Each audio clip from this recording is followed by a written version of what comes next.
y responsabilidades crecen siempre que uno está en la iglesia, en el servicio del Señor. Y como les digo, este día todavía hay un conflicto de emociones aquí adentro, bajando, subiendo a mi mente, a mi corazón. Porque ya no tengo mamá, pero recordarlo no es por tristeza, no lloro a veces por tristeza, sino de gozo de haber salido. Mamá fue una triunfadora, ¿no? Pero antes de empezar con la predicación este día, yo quiero hablar de el centro focal de nuestra seguridad en Dios, de parte de lo que destila el ser evangélicos. El evangelio es nuestro fundamento principal en la vida que desarrollamos sobre la tierra. Y después de orar, vamos a comenzar con una cita bíblica, y la cita va a ser Salmo 51, del verso 1 hasta el 13. Yo no recuerdo qué es lo que prediqué la última vez que vine acá. ¿No se acuerdan? ¿No? Oremos, hermanos. Si nos ponemos de pie.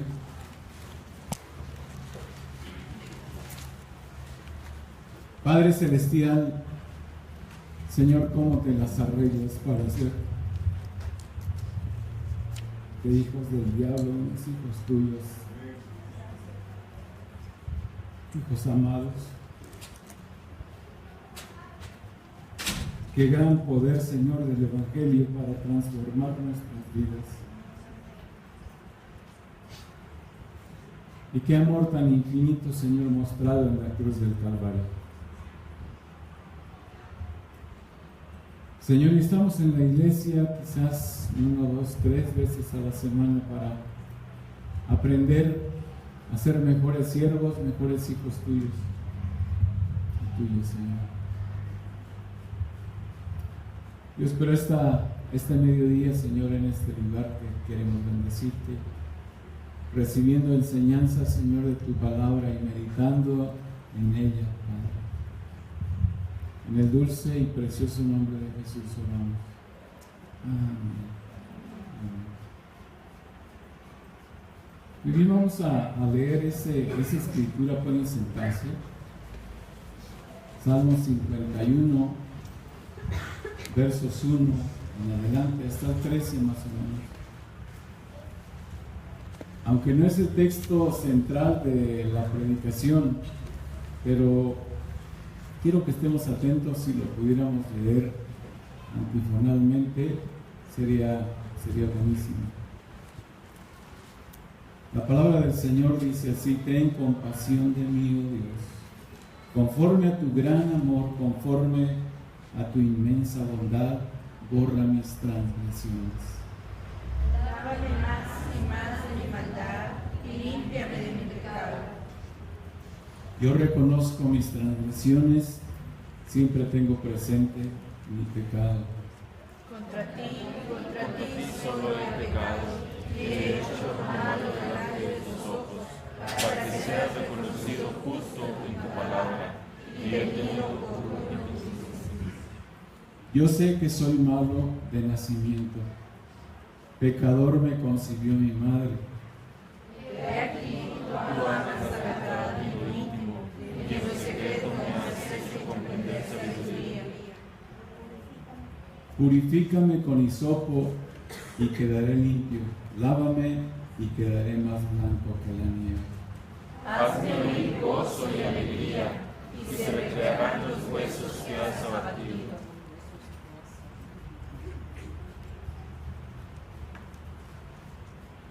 Aparta tu rostro de mis pecados y borra toda mi maldad. Crea en mí, oh Dios, un corazón limpio, y renueva un espíritu recto dentro de mí. No me alejes de tu presencia, ni me quites tu Santo Espíritu. Vuelve el gozo de tu salvación, y el espíritu no me sustente. ¿Todos juntos?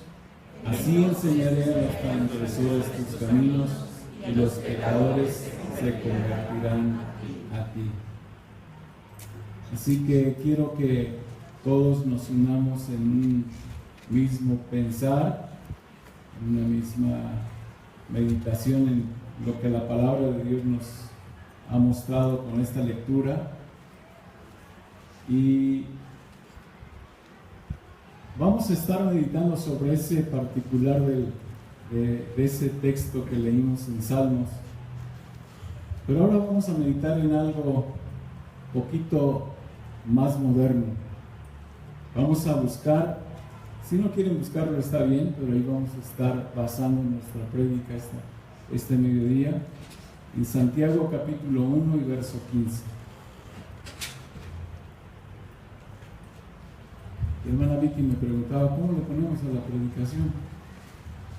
Pues de mal en peor, ¿no? Nada más por pensar en todo lo que uno anhela en la vida. Y cierto que las cosas a veces no van como uno quiere, sino escuchamos regularmente cómo va esto, cómo va el vecino, cómo va la empresa, cómo va fulano, cómo va la ciudad, cómo va la escuela. Pues de mal en peor. Como que no hacemos mucho caso a esa frase. Pero la palabra de Dios dice ahí a través del apóstol Santiago: entonces la concupiscencia, después de que ha concebido, da a luz el pecado, y el pecado, siendo consumado, da a luz la muerte. Esto es algo muy, muy claro en la palabra del Señor, y yo quiero que meditemos en este pasaje y le saquemos jugo para tratar de ver por qué lo dice el Señor. O sea, como que hay etapas para que uno llegue a la muerte espiritual. Primero, habla acerca de la concupiscencia. Cuando es concebida, da a luz, ¿qué cosa? El pecado. Y el pecado, siendo consumado, da a luz la muerte.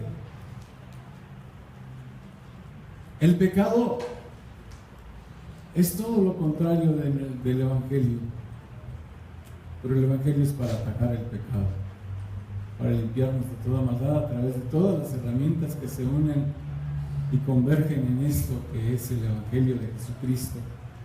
¿Por qué? Porque el pecado degenera, arrastra hacia abajo, destruye, deforma. Y qué bueno, diríamos nosotros, qué bueno sería si el pecado si el hombre pudiese pecar sencillamente y ahí mismo ponerle los frenos a ese pecado que nos quiere destruir. Yo creo que con esto se evitarían enormes dificultades, pero no es así. Por eso necesitamos la iglesia y necesitamos la predicación del Evangelio. Porque el pecado, aunque sea como una cadena, es como una fila de dominós, que cuando uno los hace una formación en una mesa, empujas la primera y al final todo el arreglo que habías hecho cae. Lo único diferente es que estrepitosamente suenan las últimas fichas de esa línea de dominó. La caída de la última siempre es más estrepitosa que las otras. Estoy hablando de pecado. Y yo creo que el pecado es como la vertiente de un río que se ensancha a través de todos los tributarios que alimentan a ese gran río, y se ensancha, y luego viene otro y otro de los arroyos, y se forma al fin un tormentoso río de agua que es agrandado por la alimentación de los tributarios. Y vemos que esos ríos se hacen más fuertes, más espectaculares y más imposibles de detener.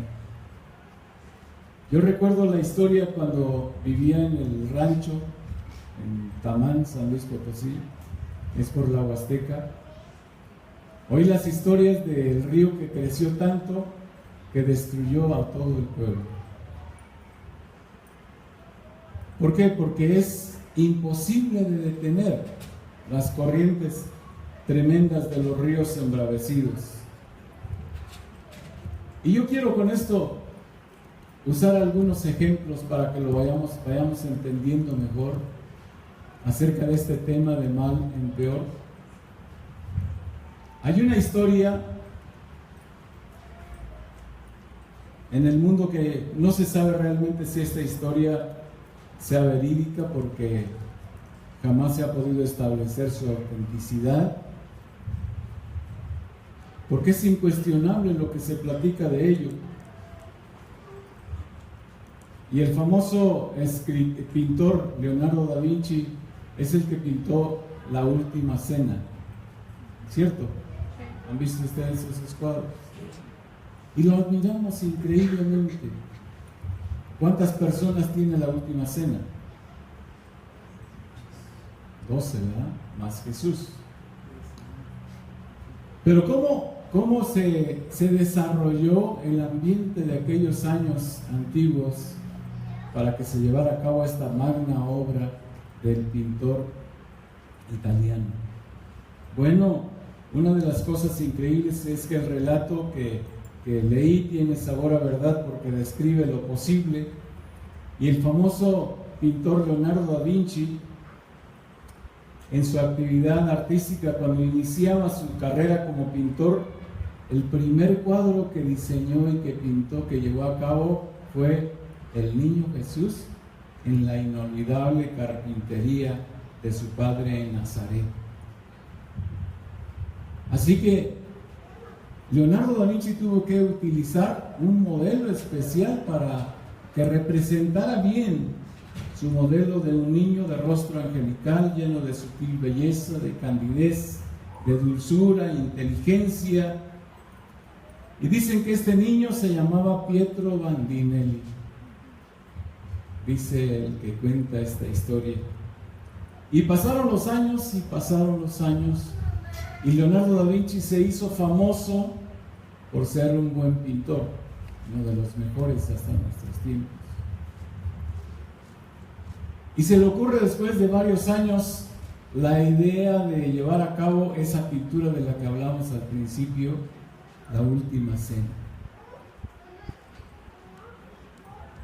Y después de que él había alcanzado esa fama general, de lo cual podemos decir que son testigos sus cuadros, que hasta ahora se exhiben en los mejores museos del mundo, una de sus obras, como estamos diciendo, jugaron un buen papel en aquella pintura. Y él decidió pintar La Última Cena. Y en La Última Cena había 12 más el Señor Jesús. Para este hombre fue muy fácil encontrar los modelos para que la hicieran de esos 11 discípulos. Pero el problema de Da Vinci fue encontrar un rostro que la hiciese del modelo de Judas el Iscariote. ¿Por qué razón? Porque debería ser un rostro afeado por la maldad, un ser despreciable, un hombre con ojos huidizos y vacíos, que escondiera la traición que estaba dispuesto a hacer para entregar al Señor Jesús. Un hombre con facciones afeadas por la codicia. Pero ¿dónde encontrar un modelo de estas características? Yo te digo, si nosotros pensamos profundamente, por ejemplo, como ahorita que estoy con eso de los conflictos ahí de mamá, papá, ya no tengo. Estoy viejo, pero me hacen falta todavía. Quisiera que nunca se muriera. Pero en ese conflicto de emociones y todo que quería plasmar este pintor, buscó anheladamente el rostro un hombre que la hiciese de Judas el Iscariote. Y el escritor de esta historia dice que él deambuló por las calles de Roma, en los lugares más terribles de la ciudad y caminó por esas calles en la búsqueda de su anhelado modelo para que la hiciese de Judas el Iscariote. Y un día se encontró con una criatura miserable, un harapiento mendigo que él mismo ni podía soportar. Y esa piltrafa humana fue la que sirvió de modelo de Judas, el traidor Iscariote. Y cuando esta magna realización, la pintura, fue terminada, seguramente Leonardo da Vinci quiso celebrar con una fiesta y una cena que habían terminado la mejor obra de su carrera.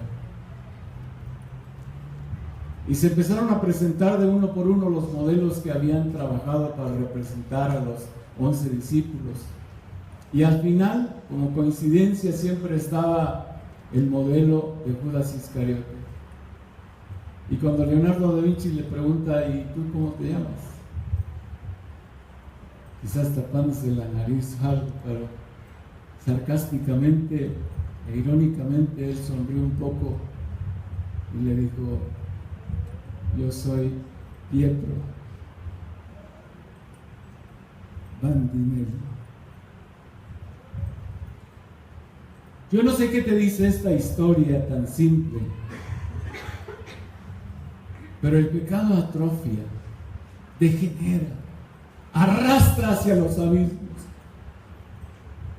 destruye, desfigura tu alma, deforma tu vida. Así que este harapiento mendigo, con este rostro repulsivo que había hecho del modelo de Judas Iscariote, es algo que nosotros a veces adoptamos en nuestro ser.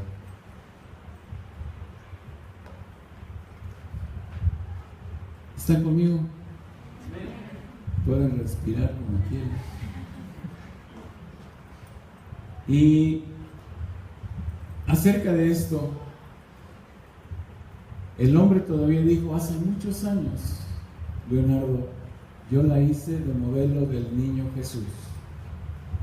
Leonardo da Vinci no podía creer esta verdad. Dice: no es posible, estás muy deteriorado. Y para nosotros los creyentes, Dios nos dio un nuevo nacimiento. Cuando crecemos y maduramos un poquito, nos enorgullecemos y empezamos a dejar que nuestro rostro se transforme en algo repulsivo que el mismo Dios no puede soportar. Si quieren decir amén, está bien, la verdad. Qué sorpresa dramática, ¿no? Qué amarga confesiones. El mismo que había sido seleccionado para ilustrar a Jesús en su infancia, con el paso de los años vemos los efectos de una vida disipada y había llegado a ser el modelo para ilustrar a Judas Iscariote. Y acerca de hablando del pecado, hermanos, el pecado degenera, arrastra hacia los abismos, deforma, desfigura, te transforma en algo grotesco. Y tal vez eres pecador, o mejor dicho, somos pecadores.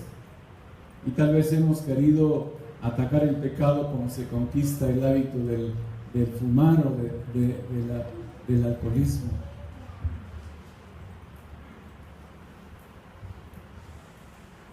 Y de alguna manera queremos atacar de la misma forma el pecado que tenemos. Pero recuerda que esto lo decimos solemnemente, que el pecado desfigura, el pecado atrofia, destruye, paulatina pero seguramente deforma tu personalidad, se traga tu alma, hunde tu ser y te hace perder la bendición de Dios. Quizás leíste esa historia en este libro sagrado, en el Antiguo Testamento, Y quizás leíste la historia de gente de los primeros siglos de la Biblia. Dicen que dicen las escrituras que esta gente vivía no solamente decenas de años, sino centurias. Y el hombre más viejo de quien se tenga conocimiento se llamó Matusalén, que vivió 969 años. Y nosotros podríamos preguntarnos cómo es posible, nos podemos preguntar en una forma seria, y diríamos nosotros justificando, bueno, serían esos años como meses o como días, o sería diferente.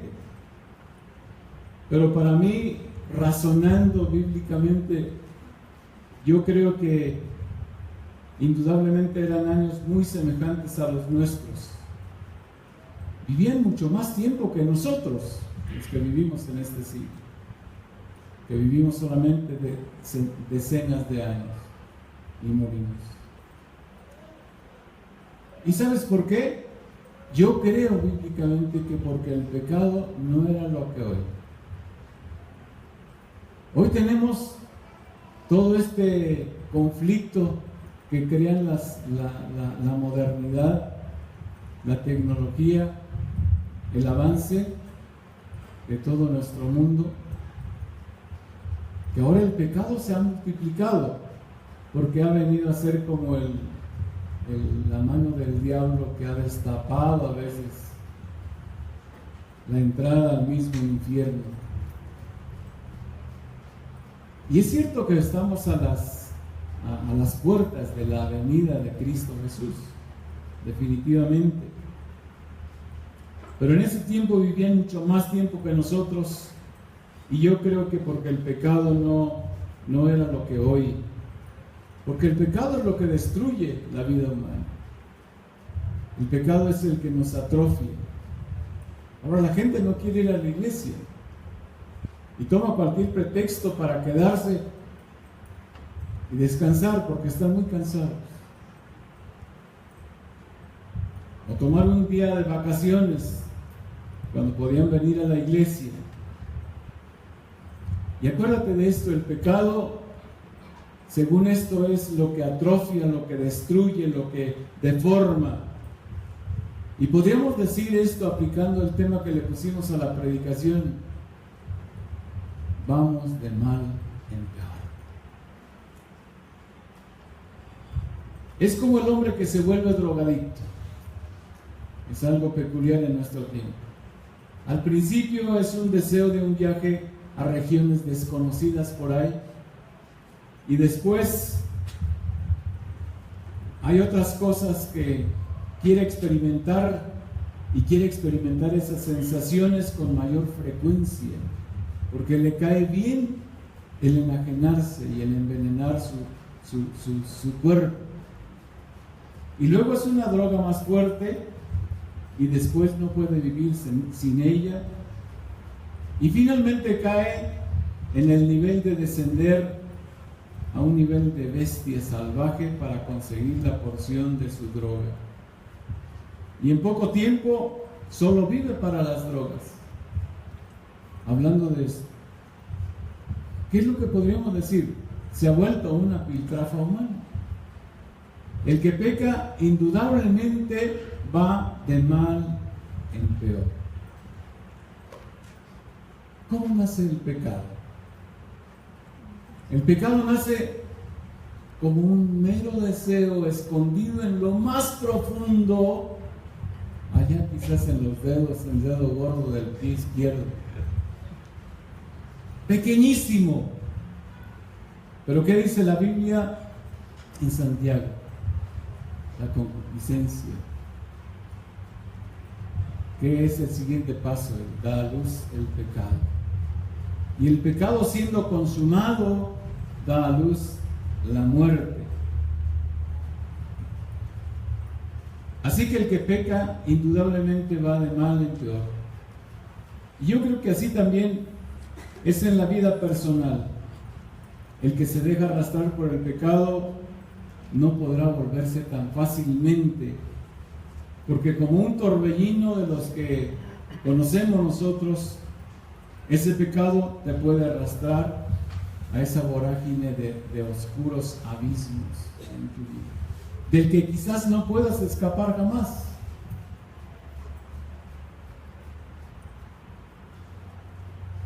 Vemos cómo ha sucedido en nuestro mundo terremotos, tornados, ciclones, inundaciones de agua, fuegos incontrolables en los bosques más grandes de nuestro planeta. Pero tal vez el pecado a veces nace inocentemente, como les digo, como un mero deseo escondido ahí en lo más recóndito de tu corazón, pero sale a la luz, nace, y después que ha sido concebido da a luz el pecado, y el pecado siendo consumado, dice Santiago, da a luz la muerte. Otra vez repito, vamos de mal en peor. Sabemos bien que todos los que aprueban, que oyen esta forma de predicar, no están de acuerdo con ello, porque no les gusta escuchar estas verdades. Pero yo creo que la gente lo que busca es llamar a estos pecados a veces con nombres más disimulados y con nombres más educados. Y piensan que con eso va a suavizarse el efecto del pecado. Pero poco importa cómo se le quiera llamar o cómo se le catalogue al pecado, la verdad es que el pecado es como un cáncer que carcome los fundamentos de la personalidad, que destruye la buena salud, que debilita y que al fin termina con su víctima incauta. Nos destruye, nos desbarata. ¿Están conmigo todavía, gente? Sí, amén. Quizás estoy hablando muy tranquilo, pero... Y qué bueno por todo lo que pasa, ¿no? De repente me dan ganas de llorar. Pero hay una bendición especial. Y ahora yo quiero comentar un poquito otro pasaje de la palabra de Dios. En Génesis capítulo 7, verso 7 hasta el 21. No lo vamos a leer. No tienes que buscarlo en tu Biblia, nomás estoy dando esto para que si lo quieres anotar. Pero ¿recuerdas esa historia de Noé y el arca y el gran diluvio que sumergió bajo las aguas a todo ser viviente? Es una historia increíble. En aquellos momentos había toda clase de gente que jamás pensó en el peligro que se cernía sobre su mundo. Y nuestro mundo ha llegado a este nivel de no poder conservar esa sensibilidad espiritual, de saber que algo terrible se cierne sobre este planeta donde vivimos y donde Dios nos ha permitido disfrutar la vida. Y así como esa gente y como la de hoy vivían alegres, dice esta historia, de fiesta en fiesta, casándose, dándose en casamiento, hasta que llegó el momento final de las grandes lluvias. Y todos ellos perecieron bajo ese juicio dado por Dios. El pecado humano, podríamos decir, hablando de esta historia, había llegado a su cúspide natural de la maldad en la que Dios ya no está de acuerdo. Había llegado a su culminación inexorable, inevitable. Y estamos a las puertas de acontecimientos terriblemente poderosos. Qué bueno conocer a Dios, gente. Qué bueno que Dios nos abraza y nos ama. Y todo lo que a veces los predicadores o pastores queremos hacer es predicar algo que transforme, que cambie, que fortalezca, que rodee con seguridad a los amados de Dios. El pecado, hermanos, el pecado humano en ese tiempo de Noé había llegado a su final. Y podemos decir tú eres, o todos aquí somos en cierto modo pecadores, porque no hay aquí en la tierra quien haga el bien ante los ojos de Dios. Estamos en las garras de ese monstruo invencible. Y no estoy diciendo que somos pecadores, estamos batidos en ello. Pero el pecado persigue más a aquellos que estamos buscando a Dios. Y esto lo hacemos como una prevención sobre la vida de santidad que Dios quiere que tú tengas. El pecado aparece como algo tan pequeño, insignificante, y nada más, como dice en Santiago, va madurando hasta que da a luz la muerte.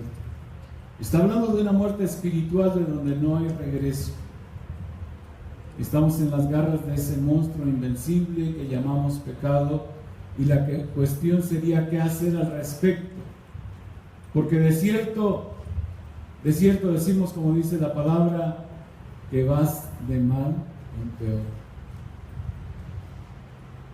¿Cuántos creen que esto es útil saberlo? Seamos fuertes.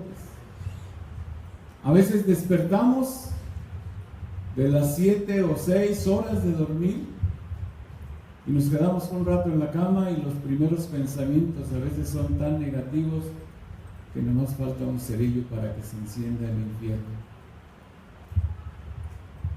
Gente, el pecado es sutil, el diablo, la carne, el mundo, pero tal vez, por ejemplo, podríamos decir que ese pecado es como un gran pulpo con tentáculos increíblemente largos tratando de alcanzarte y envolverte para destruirte. Por ejemplo, ¿qué pecado sería un pecado pequeñito? Tal vez es el robo de un dinerito, que no es mucho, pero lo agarré porque lo necesitaba. Pero nunca le dijiste a la persona, préstamelo, lo voy a tomar y te lo regreso. O un acto que muchos no condenarían. Ahora le llamamos al pecado con diferentes nombres para que suenen más elegantes y profesionales.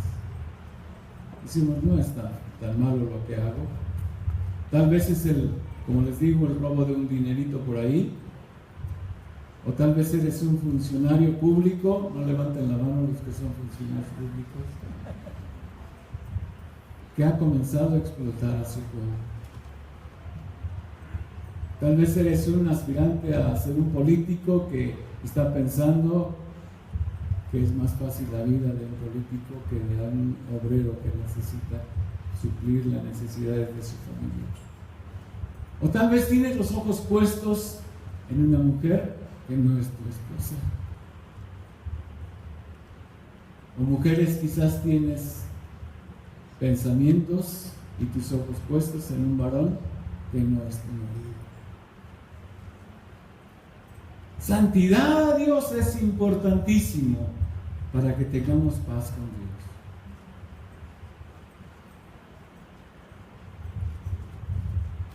Sea lo que sea, debes saber algo bien para librarte de esa prisión, porque en caso contrario vamos de mal en peor. Otra vez vuelvo a atacar esto. El pecado degenera, atrofia, arrastra hacia abajo. No solo es malo, sino que también te lleva a lo peor. Y entonces, ¿qué hacer? ¿Cómo librarse de esa avalancha terrible que viene tras de ti? Hemos visto algunos videos en la televisión como los esquiadores de repente los está persiguiendo una gran avalancha que viene para aplastarles. Así nosotros a veces somos perseguidos por una avalancha de pecados tras de nosotros y tenemos que huir. Por la fuerza del Señor vamos a poder escapar, porque esa avalancha que viene te quiere derribar en una forma total. Y bueno, yo creo que es una que hay una oración modelo. Yo con esto quiero terminar la predicación de esta prédica sobre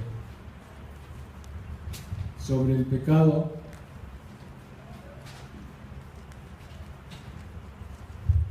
Y hay algo muy especial, sabiendo que el pecado degenera, atrofia, arrastra hacia abajo, y que no solamente es malo, sino que como una avalancha nos quiere destruir terriblemente. Creo que hay una solución. ¿Cuántos quieren saber que hay una solución a esto? Y vamos a buscarlo en la palabra de Dios. No tienes que buscarlo, yo sé que tienes tu dedo puesto ahí en esa escritura. Pero hubo un hombre que hizo una oración porque era víctima de ese flagelo terrible del pecado. Fue una víctima bien oprimida, casi destruida. Y este hombre, lo que comenté antes, resume toda la historia que estoy tratando de narrar. Pero este hombre vio por el ventanal de su casa a una mujer hermosa, la codició y mandó matar a su amigo para quedarse con la esposa. Porque vio a esa hermosa mujer, codiciándola, mandó matar a su esposo y luego la tomó para sí. También en el caso de este hombre, las cosas fueron de mal en peor. ¿Para cuántos de nosotros las cosas a veces no se han mejorado? La única forma de que se mejore es ser fiel al Evangelio de Jesucristo. Y este hombre casi llegó a ser un hombre con un fracaso total en su existencia. No había esperanza para él. Aún pidió cosas bien especiales en el juicio. ¿Quién quiere que te juzgue? ¿El pueblo o Dios? Yo te digo, este día tienes que pensar seriamente. Todos, de alguna manera, somos pecadores, en un proceso de estar siendo restaurados en Dios. ¿Quién queremos que nos juzgue? ¿El pueblo? ¿El gobierno? ¿O Dios? Y este hombre casi llegó a ser un verdadero desastre, pero hizo una oración muy significativa. Y la hizo cuando todas las cosas ya estaban bien abajo. Hizo una oración especial. ¿Por qué? Porque estaba luchando en contra del pecado que lo había destruido, y las cosas empezaron como un mero pensamiento inyectado por la vista de este varón. Y la concupiscencia de él dio a luz el pecado que cometió. Pero antes de llegar al punto final de su existencia, que es la muerte espiritual, él clamó a Dios. Por eso estamos aquí, para saber que hay perdón y restauración para aquellos que amamos a Dios. Pueden buscar en Salmo 51 acerca de la historia de este hombre, y fue la cita con la que comenzamos la predicación. Y este hombre clama desde lo profundo de su corazón, diciendo, ¿qué cosa? Ten piedad de mí, oh Dios. Ten piedad de mí, oh Dios, conforme a tus misericordias. Y él le recuerda muchas cosas. En pecado me concibió mi madre, y en maldad he sido formado. Pero no nos da Dios esta historia para que nosotros nos tratemos de parar sobre alguna promesa donde nos sintamos que soy pecador y cada día peco y luego vuelvo a orar, sino para tener victoria sobre el pecado. ¿Y sabes qué? Cuando adoptemos esta actitud de santidad en nuestra vida, vamos a convertirnos en cristianos maduros y vamos a ganar a mucha gente para el Señor.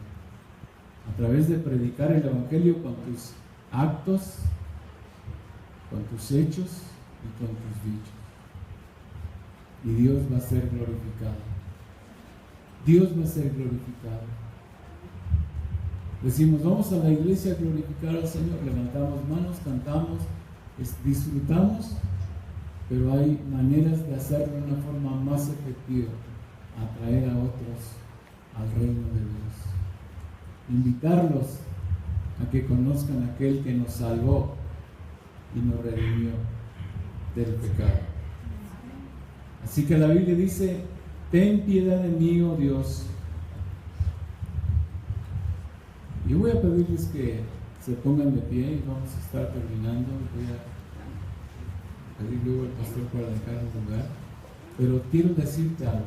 Dios ha hecho algo. Y yo creo que hasta me equivoco de decir que Dios ha hecho algo. Más bien Dios lo ha hecho todo. Dios lo ha hecho todo. Esta iglesia no es la invención de ningún grupo especial. Esto lo ha permitido Dios y esto es de Dios. Ustedes son de Dios, yo soy de Dios. Y Dios quiere perfeccionar nuestras vidas porque Él vino a este mundo, vivió su vida en absoluta pureza y luego se dejó clavar en una cruz. ¿Y por qué lo hizo? Pues lo hizo por mí y por ti. Y lo hizo para pagar los pecados de su pueblo. Pues ahí estamos en esa segunda línea donde nosotros a veces nos movemos en el pecado, pero Dios nos quiere hacer escapar a través de sus promesas. Porque Él envió a Jesús para pagar por nuestros pecados y evitar que ese pecado nos lleve a la muerte, a la destitución final, donde ya no hay esperanza para nosotros.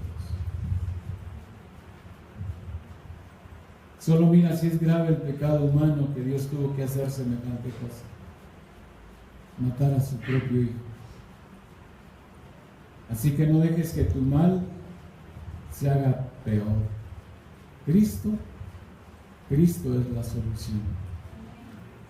Cristo es la solución. Voy a pedirle al pastor que pase acá. A mí me gustaría que, si quieres, intercedamos, que oremos por ti, que pases adelante. Si crees que necesitas una administración, Dios quiere bendecirte abundantemente. Dios quiere hacer algo grande en tu vida.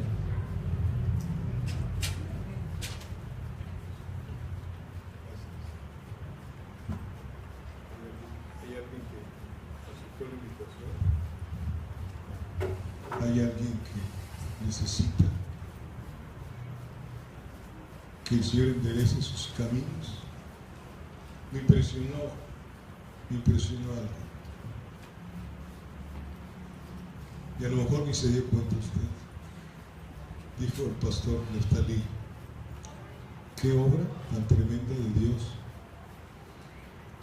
de traer hijos del diablo a ser llevados hijos de Dios. ¿No se había dado cuenta usted de esto? Juan 8:44 dice: vosotros sois de vuestro padre el diablo.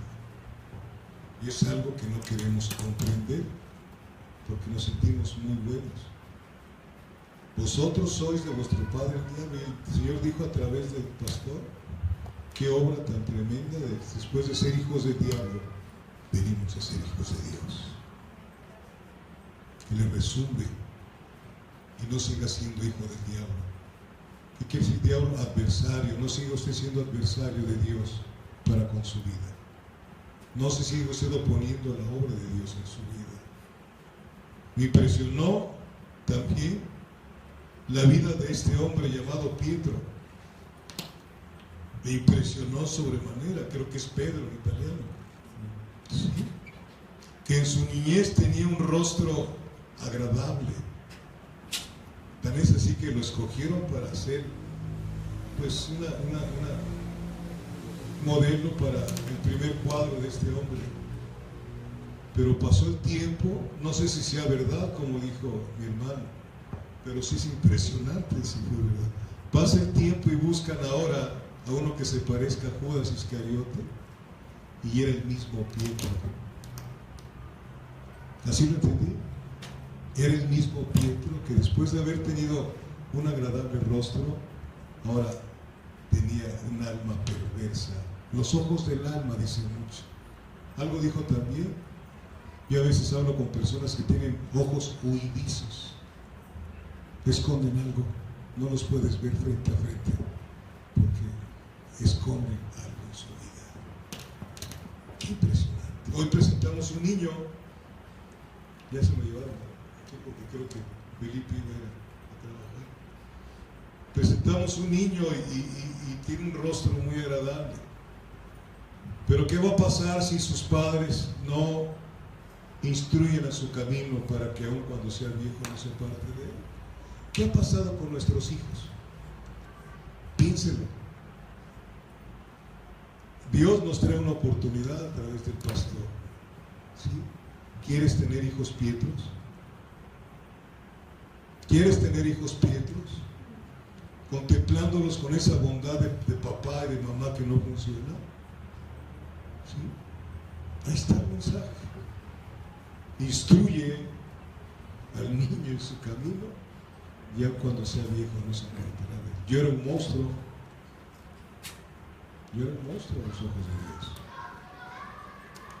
El pecado me arrastró profundamente y me gustaba hasta que vino el Señor a mi vida. Empezó un proceso de santificación. Por eso la invitación es, no puedes, quieres pasar, tienes hijos Pietros, pues sé tú valiente y sal al frente. Quiero que oren por mí, por mi casa, porque no hice lo adecuado con mis hijos. En ellos se van, no se van al infierno, se van al cielo. Es tan delicado esto. Yo quiero pedir al pastor que ore por los que pasaron al frente, reconociendo, y a su esposa también, por favor, amada hermana, que oren por estas almas en el nombre de Jesucristo. Adelante, adelante, por favor. Adelante, adelante, adelante. No queremos reconocer que tenemos hijos Pietros. Allá ustedes, hijos perdidos, que cuando nacieron los viste muy bonitos y sí se ven muy bonitos, pero ahorita ¿cómo están? ¿Cómo están? ¿Cómo están? ¿Cómo están tus hijos? ¿Cómo están tus hijos? Escucha, es una oportunidad que Dios te está dando de que reconozcas allá tú. Porque no sabes si van a vivir tus hijos de aquí a mañana. No lo sabes. No lo sabes. Qué delicado y qué enseñanza tan adecuada para estos tiempos. Qué enseñanza. Bendito Dios. Me impactó. Me impactó. Gracias. Gracias.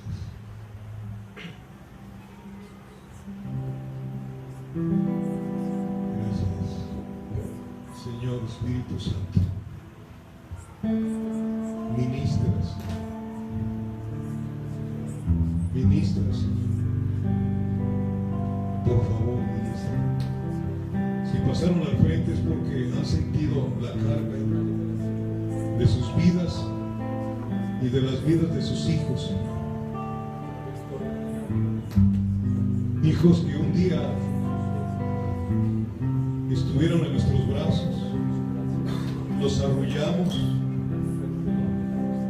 y empezamos a enseñarles a caminar, Señor. Y de repente, Señor, nuestro mal testimonio, o no sé cuántas cosas, Señor, se empezaron a desviar. Señor, y sabiendo a dónde recurrir para que tú metieras tu mano, se nos hizo más cómodo dejarlos que siguieran, Señor, en lugar de estorbarles en su camino. Pero también escuchamos que tú eres un Dios perdonador, Señor. Eres un Dios que perdonas a aquel que realmente reconoce su maldad. Y aquí están estas vidas delante de ti, Señor. Padre, en la cruz dijiste, perdónalos porque no saben lo que hacen. Perdónanos, Dios. Perdónanos. Si hoy muriera uno de nuestros hijos, una de nuestras hijas, ¿a dónde iría a parar, Señor? ¿A dónde iría a parar, Señor? Aún uno de nosotros, si muriéramos, ¿a dónde iríamos a parar? No es amenaza, Dios, sino es una alerta que tú nos das. Tú nos alertas en tu palabra constantemente. Dios, ten compasión de nosotros.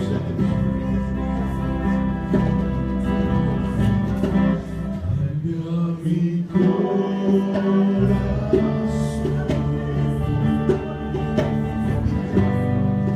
hazlo fiel a ti. Cambia mi corazón,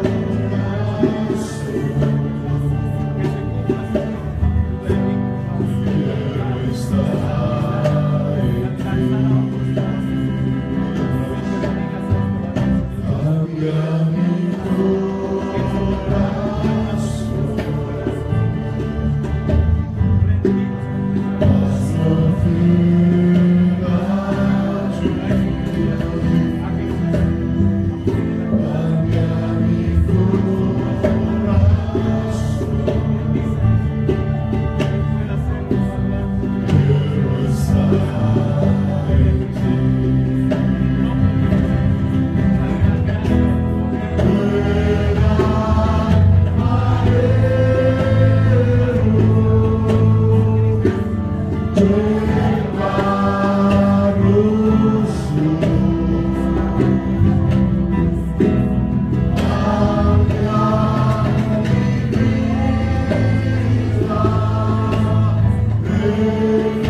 quieras a toda la gracia del Señor en el nombre de Jesús. En el nombre de Jesús de Nazaret. Carla, ayúdame, por favor, animo a las mujeres de este lado. En el nombre de Jesús. En el nombre de Jesús. Ore usted por usted mismo. Por usted mismo. Usted sabe cómo está viviendo en la casa. Acuérdese de sus hijos, cómo están. Levántelos por nombre, Señor. Y no le aplauda su conducta, porque luego se la aplaudimos. ¿Cómo? Nunca los exhortamos. Nunca los exhortamos. Ahí los dejamos. Ahí los dejamos como si no tuviera padre, tuviera madre. Y no podemos quedar bien con ellos, con Dios. Gracias, Dios. Espíritu Santo, ministranos un profundo arrepentimiento y que podamos poner a Cristo en primer lugar en nuestro corazón. Que no sea nuestro cónyuge, nuestros hijos, el trabajo, el éxito, nada, Señor, se interponga entre nosotros contigo. Que podamos ser parte de esa iglesia que tú quieres, Señor. Una iglesia sin mancha y sin arruga, poderoso Dios. Ayúdanos, Padre. Para eso es la unción que nos has dado a todos los cristianos. Señor, para aprender a ser temerosos de ti, Señor. Por favor, Dios. En el nombre de Jesús. En el nombre de Jesús. En el nombre de Jesús.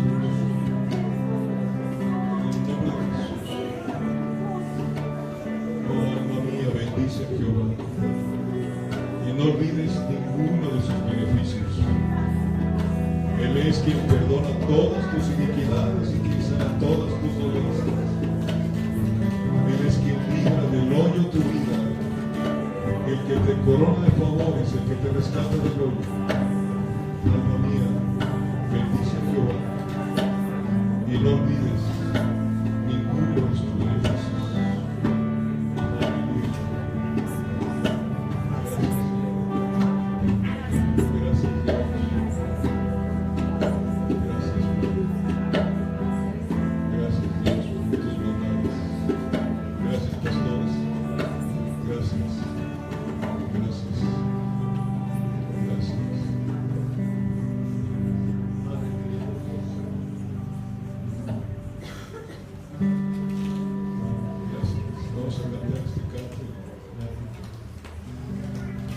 Yo creo que Dios, voy a decir algo, creo que Dios está trayendo una misión especial a cada madre, a cada pariente, a cada persona aquí que ha orado e intercedido por los hijos, por los familiares, y pronto va a haber una gran cosecha, porque Dios está trabajando y el Espíritu de Dios confía en esto. No eres tú el que va a hacer la obra, sino tú. La obra es solamente mostrar a Cristo Jesús en tu vida, porque el Espíritu de Dios es el que convence de pecado, de justicia y de juicio. Nosotros ni tenemos que trabajar tanto, vamos a atrevernos a hablar de Jesús y comunicarles que hay alguien que los ama mucho más que nosotros podemos amar a nuestros hijos. Y va a haber una gran cosecha. Amén. Gracias, pastores. Gracias.